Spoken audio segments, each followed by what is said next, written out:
di dalam minoritasnya kita ini, kita tidak boleh kalah dengan hal apapun. Kita tidak boleh kalah dengan jumlah, karena anak Tuhan tidak pernah takut.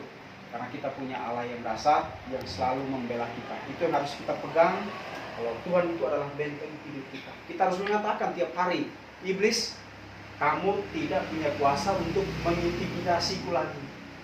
Kamu tidak punya kuasa untuk menghancurkanku, untuk menggangguku. Karena aku punya Tuhan Allah yang dahsyat, yang akan menghancurkan segalanya. Kuasamu sudah berakhir, iblis. Nah, ini perkataan-perkataan positif yang harus kita ucapkan setiap hari. Ini juga adalah perkataan-perkataan firman. Dan ini pun sama, saya lakukan. Saya selalu kalau lobby dengan nasabah, sering saya lakukan juga. Kita harus punya pikiran yang positif. Kalau memang Anda percaya itu adalah Tuhan yang Anda sembah, kenapa harus ragu? Kenapa harus khawatir? Daripada Anda hanya merenung hidup dalam nasib, mengeluh, kenapa harus dalam hutang, kenapa harus dalam masalah. Berarti kan Anda sama sekali tidak percaya dengan adanya Tuhan yang Anda sembah. Nah, kalau saya selaku pribadi saya punya Allah yang hebat, Allah yang selalu membentengi saya.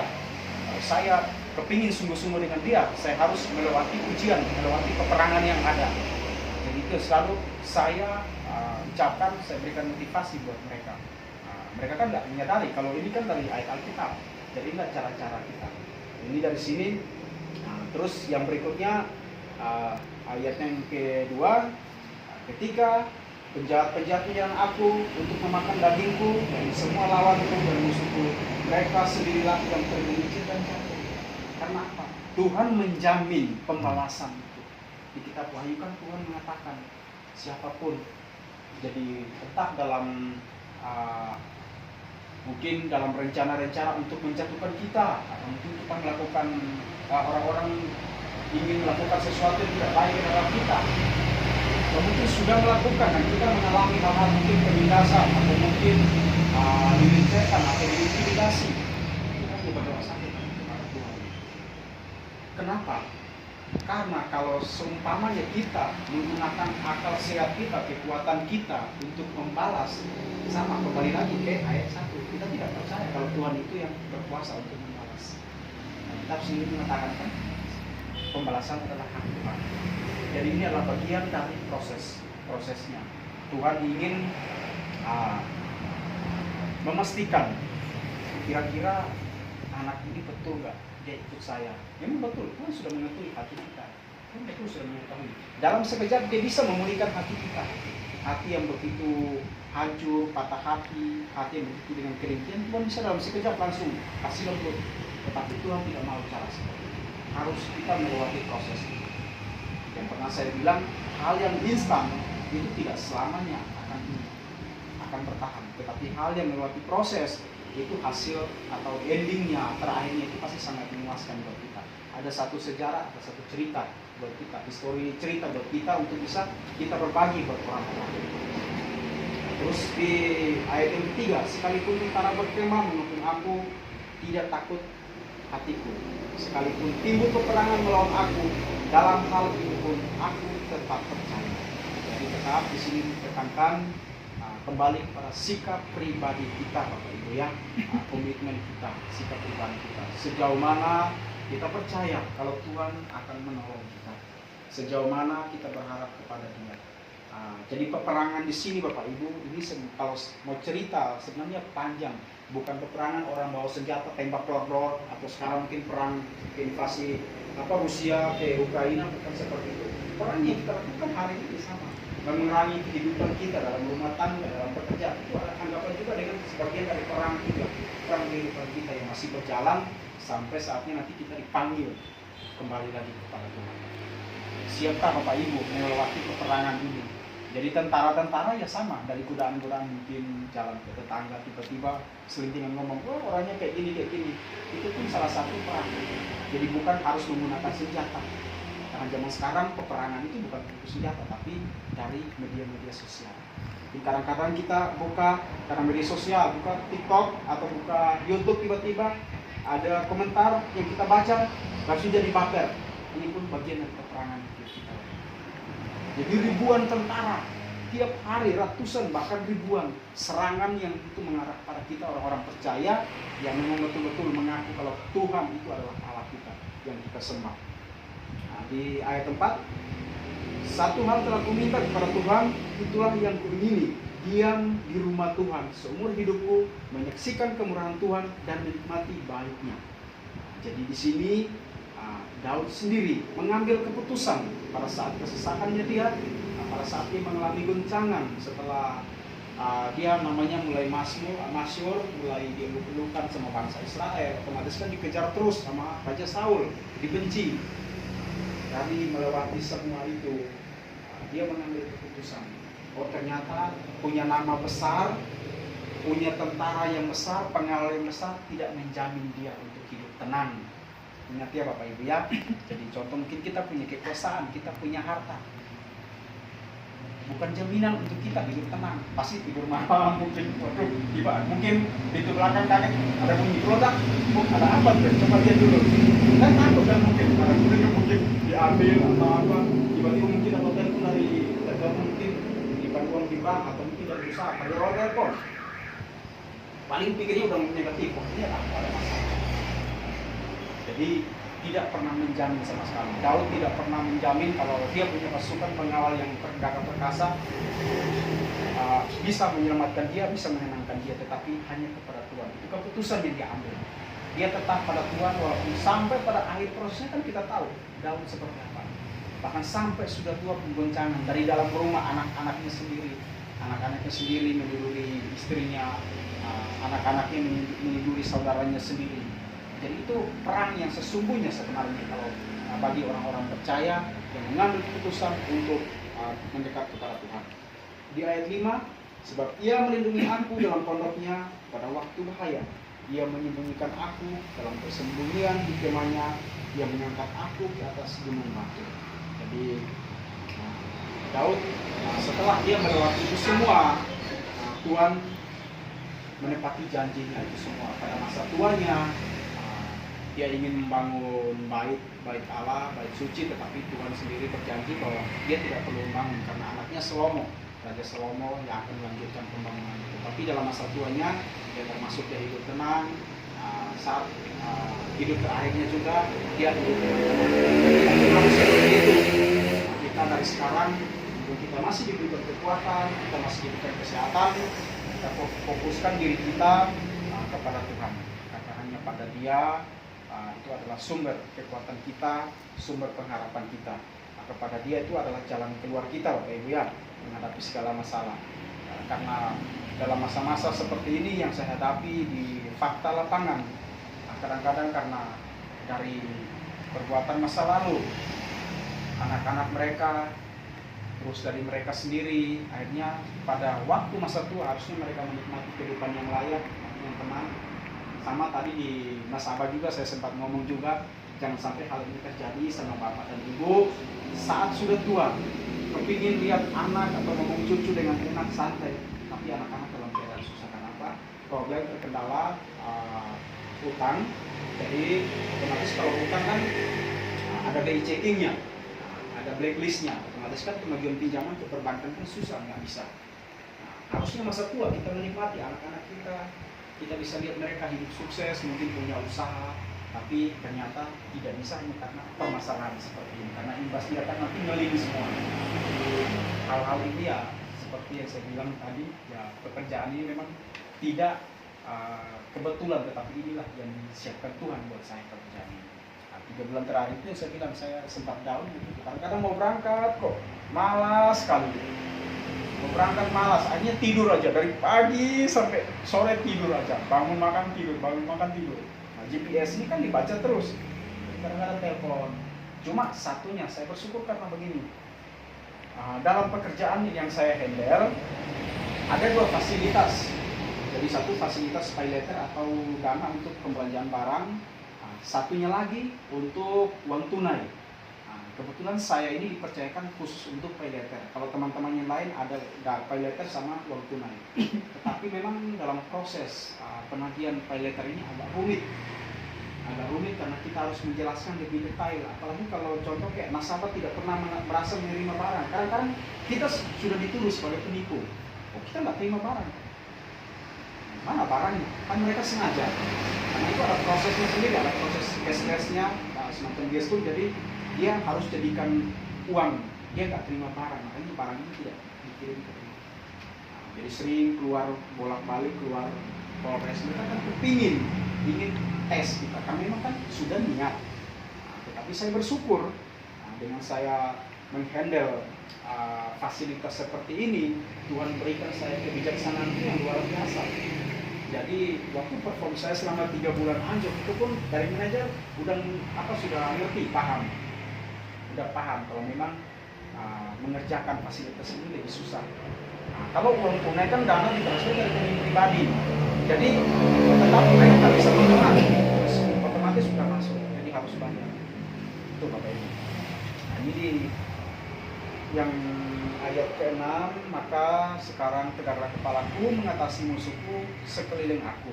Dalam kemahnya aku mau mempersembahkan korban, dengan sorak-sorai aku mau menyanyi dan bermazmur bagi Tuhan.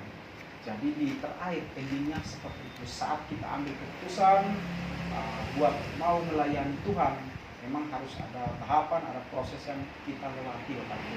Jadi ada satu teks yang saya pernah baca, dia seperti ini ilustrasinya.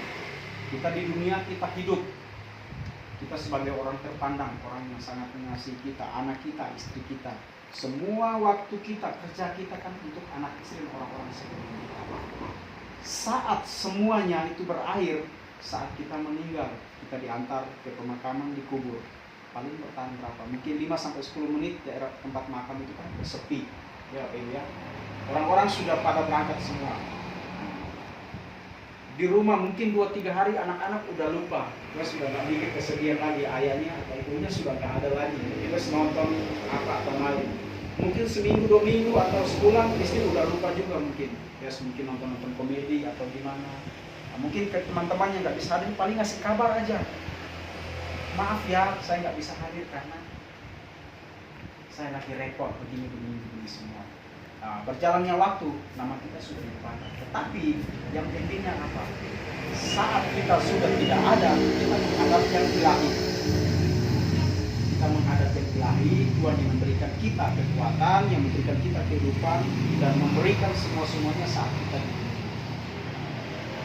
Kesimpulannya apa Bapak Ibu? Kesimpulannya adalah kita di dunia sebelum kita dipanggil, sebelum kita menghadap yang kuasa, kesimpulannya satu, kita senangkan hatinya Tuhan, luangkan waktu kita sebaik-baiknya untuk menyembah, memuji. Jadi menyembah dan memuji Tuhan ini juga bukan hanya saat kita persekutuan saja Bapak Ibu ya, dimanapun di setiap waktu Bapak Ibu. Mungkin saat kita berjalan, mungkin dari hati kita bisa mengeluarkan dia puji-pujian, walaupun nggak perlu besar-besar, mungkin ya nyanyi dalam hati, itu pun Tuhan sudah senang. Dan satunya lagi adalah karakter kita. Nah, ini yang paling penting Bapak Ibu ya, karena selama ini terus terang, 2 minggu kemarin juga ada satu pendeta sempat khotbah kan di gereja di Surabaya. Dia khotbah tentang karakter kita. Jadi dia ngomong bilang, saya terus terang tidak setuju dengan para hamba Tuhan yang akhir-akhir ini sering kebanyakan khotbah tentang berkat. Padahal pada dasarnya karakter orang-orang Kristen itu bobrok semua. Dan memang betul, saya aminkan itu juga. Saya aminkan. Karena apa? Kalau karakter kita ini sama sekali tidak sesuai dengan kehendak Tuhan, mungkin rajin gereja tetapi itu keluar suka nyinyir orang, atau mungkin suka nyindir ngomong orang, kan percuma, sia-sia juga. Karena apa? Buah dari itu ya kita lihat kan banyak. Terus terang memang saya nggak mau nurut, tapi kan kebanyakan kan gereja-gereja lahir baru kan seperti itu kan. Coba Bapak Ibu coba aja. Kita ke gereja, di dalam banyak sekali pergumulan, nubuatan, basro. Tapi saat kita keluar, kadang-kadang mungkin dengan mobil lewat aja juga nggak ngebel atau ini nggak pernah sama sekali. Itu kan bagian dari karakter kita. Bagian dari karakter kita. Jadi kalau memang karakternya ini memang kalau sudah betul-betul terbentuk, otomatis apa yang kita kerjakan pasti sesuai dengan kehendak Tuhan. Kalau sudah sesuai dengan kehendak Tuhan, kita nggak perlu menjerit-jerit, nggak perlu teriak-teriak minta Tuhan berkat. Tuhan pasti kasih berkat dan berkat Tuhan. Itulah kunci sebenarnya. Kalau karakter kita itu sudah memang memenuhi kehendak Tuhan, itu sudah pasti. Kita lakukan kehendaknya, ikut teladannya semua. Kan dilihat orang kan Bapak Ibu. Oh, orang Kristen kok baik sekali kan. Orangnya gini, enak kan, suka nolong, suka gini. Nampak kita keluar-keluar kok. Nampak kita nggak perlu berdoa, mungkin balik jentit. Karena saya baru mengerti, walaupun kita berpuasa, tapi sampai jentit-jentit, kalau hati kita mungkin masih begundal, masih ini, percuma sia-sia semua. Itu saya yakin sekali. Jadi memang paling utama adalah pembentukan karakter kita, bagaimana kita bisa menyenangkan Tuhan. Termasuk ya dalam Alkitab sendiri kan mengatakan, Tuhan sendiri bilang, carilah dahulu kerajaan Allah dan kebenaran. Ya kebenarannya seperti itu yang Tuhan ajarkan. Kita harus saling mengasihi, mengampuni musuh-musuh kita berdoa untuk dia. Itu karakter kita. Dan situ Tuhan akan perhitungkan semua. Tuhan tidak akan tinggal diam kalau kita sudah mewarisi. Demikianlah renungan singkat dari saya. Saya serahkan ke Bapak Ibu, mungkin punya kesaksian, monggo di-sharing supaya kita saling menguatkan. Mungkin tak janji itu dilanjut yang sabar menanti waktu yang tepat. Jadi memang sekarang iblis itu kan belum diadili, jadi setiap saat itu bisa berkumpul dengan Tuhan. Jangankan kita manusia, sedangkan Tuhan sendiri pernah ditipu oleh iblis. Bukan ya, bukan kita, bukan manusia. Anda bisa baca dalam Ayub 2, ayat coba baca di Ayub 2. Jadi sekarang iblis itu belum diadili, tapi tetap bisa berkumpul dengan Tuhan setiap saat. Ayub 2 ayat 1-3 coba baca pelan-pelan. Baca aja. Ayub 2 ayat 1-3. Pada suatu hari datanglah anak-anak Allah menghadap Tuhan, dan di antara mereka datang juga iblis untuk menghadap Tuhan. Maka bertanyalah Tuhan kepada iblis, "Dari mana engkau?" Jawab iblis kepada Tuhan, "Dari perjalanan mengelilingi dan menjelajahi bumi." Firman Tuhan kepada iblis, "Apakah engkau memperhatikan hamba-Ku Ayub? Sebab tiada seorang pun di bumi seperti dia yang demikian saleh dan jujur, dan takut akan Allah dan menjauhi kejahatan. Ia tetap tekun dalam kesalehannya, meskipun engkau telah membujuk aku melawan dia meskipun engkau telah membujuk aku melawan dia untuk mencelakakannya tanpa alasan." Ya kan? Jadi Tuhan sendiri itu merasa pernah dibujuk oleh iblis. Jadi kita juga harus hati-hati apa yang disampaikan Pak Eja tadi, bahwa iblis itu sangat sabar sekali. Iya, menanti waktu yang tepat untuk masuk di dalam kita. Siapapun, apakah kita itu taat setiap saat ibadah dan sebagainya, itu selalu iblis itu mengincar. Jadi di sini tadi dikatakan di dalam Ayub bab 2 ayat 1 dan titiknya 3 bahwa sekalipun kau pernah membujuk aku, dari Tuhan itu dibujuk, sehingga Ayub seperti diberitakan oleh Tuhan karena Tuhan. Ini ya kita tandaskan bahwa kita harus hati-hati. Kalau apa yang disampaikan Pak Ibu tadi betul, kita itu sangat sabar menunggu waktu yang tepat untuk menggoda kita, dan kita itu akan digiring untuk suatu masalah yang mestinya kita harus menyadari, tetapi digiring oleh Tuhan, oleh iblis maksud saya, sehingga kita itu tergelincir. Ini yang bisa saya sampaikan. Jadi mudah-mudahan kita lebih waspada dalam kehidupan kita. kita. Jadi sekalipun kita itu selalu mendekat kepada Tuhan, tapi iblis selalu mengincar Tuhan. Gitu.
Ini saya kenal pujian itu ketika saya masih belum menikah.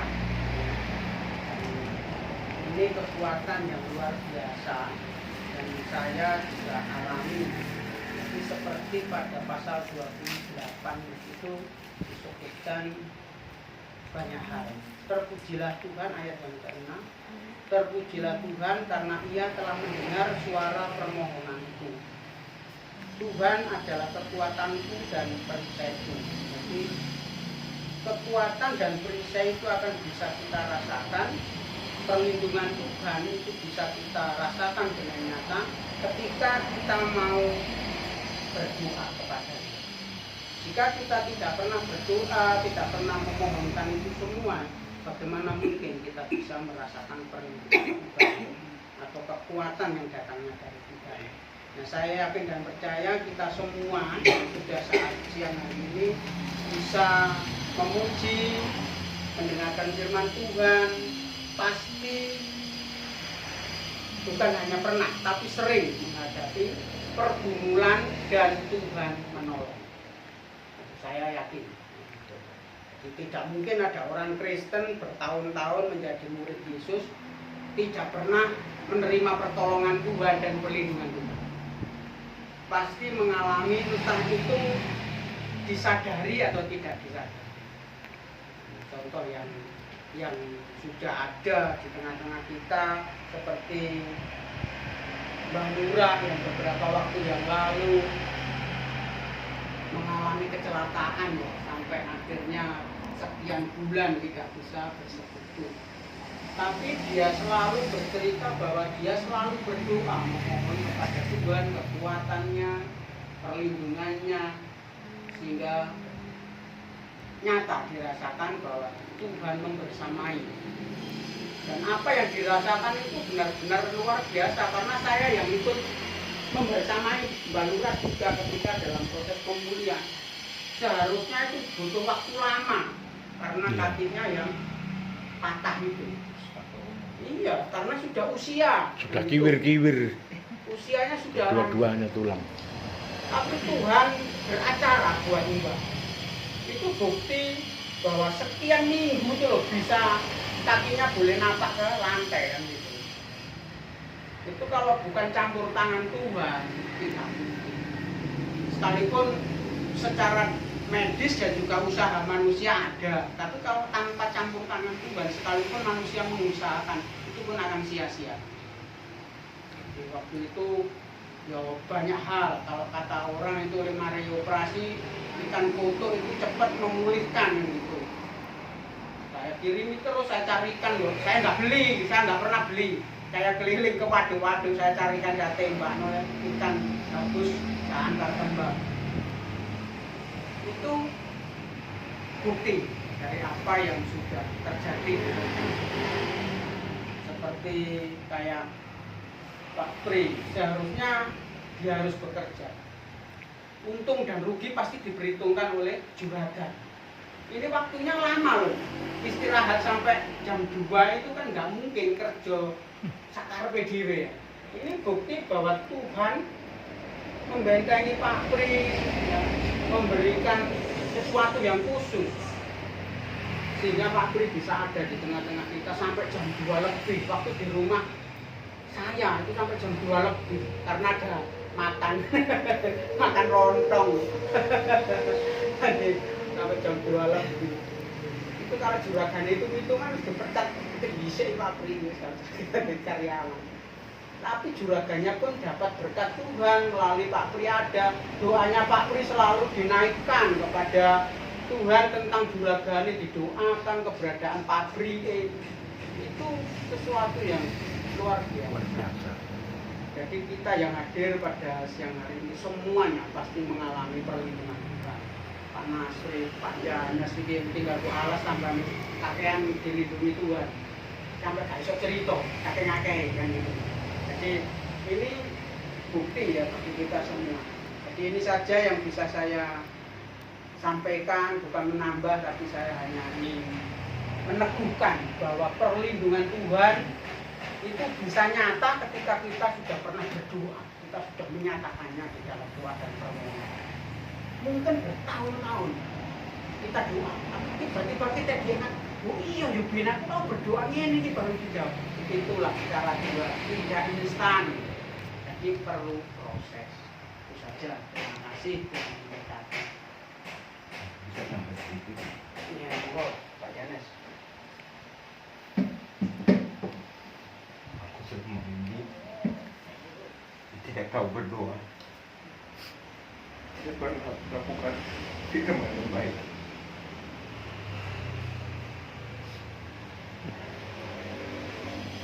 Tapi saya dengan firman dengan lupa Bapak dan Mbak Angel tadi ngomong berbagi lah.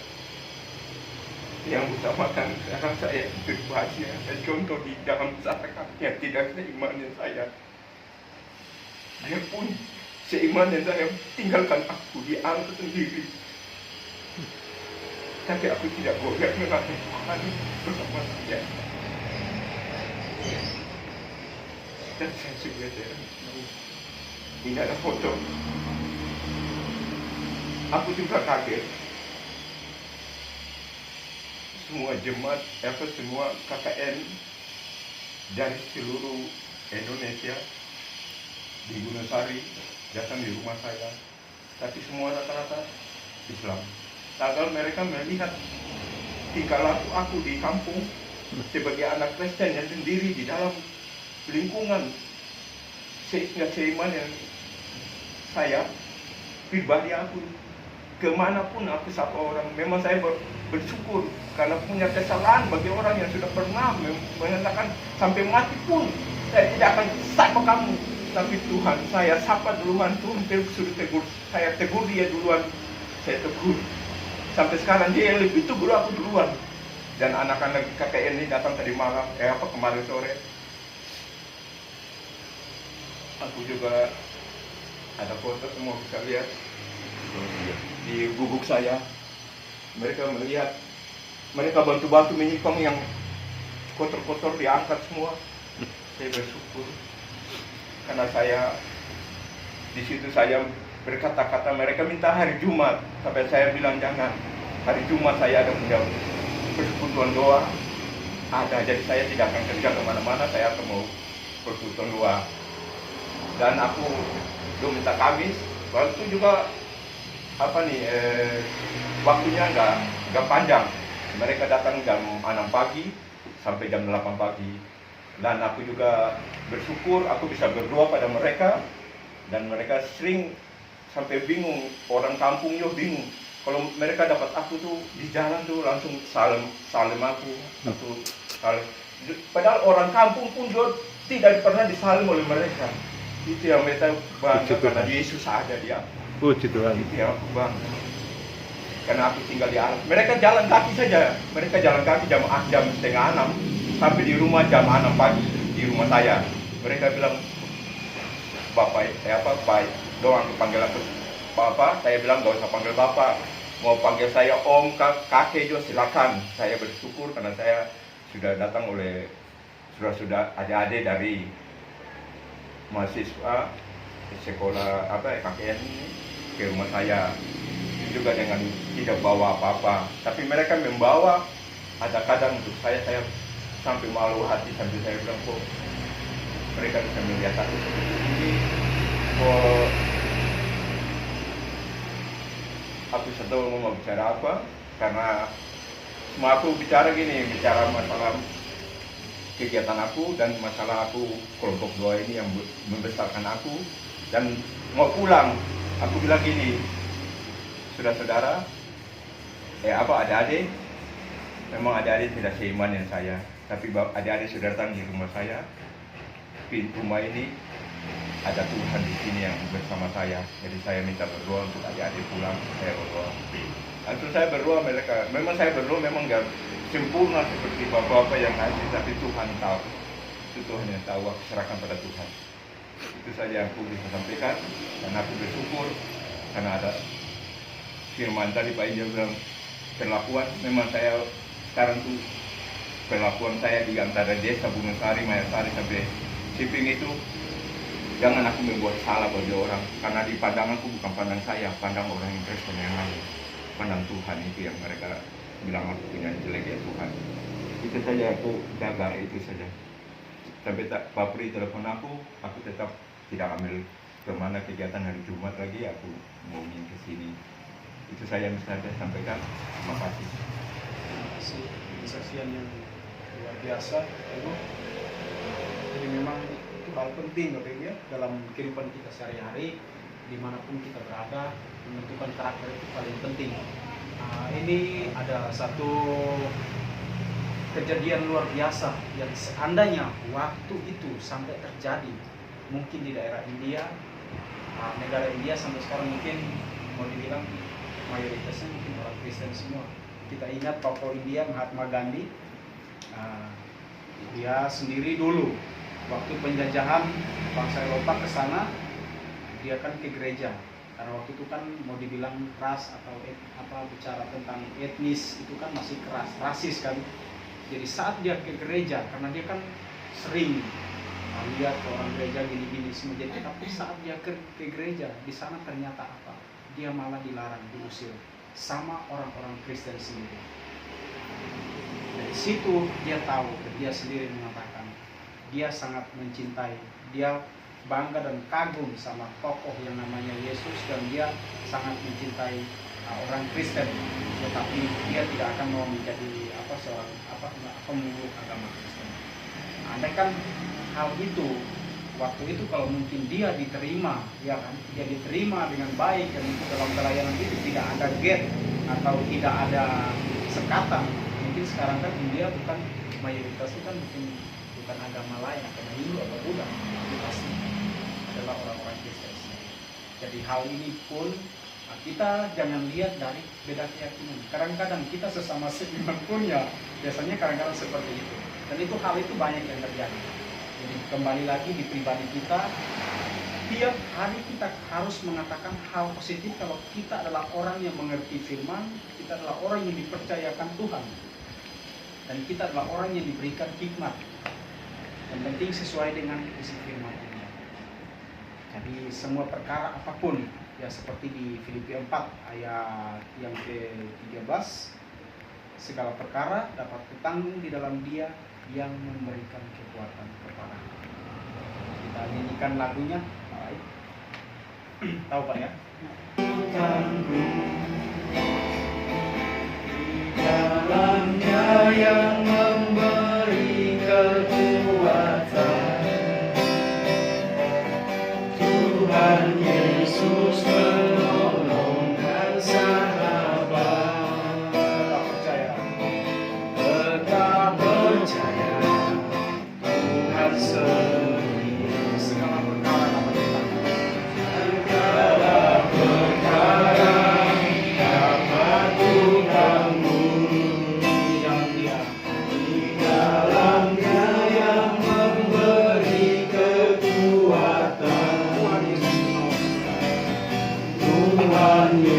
Yesus penolong.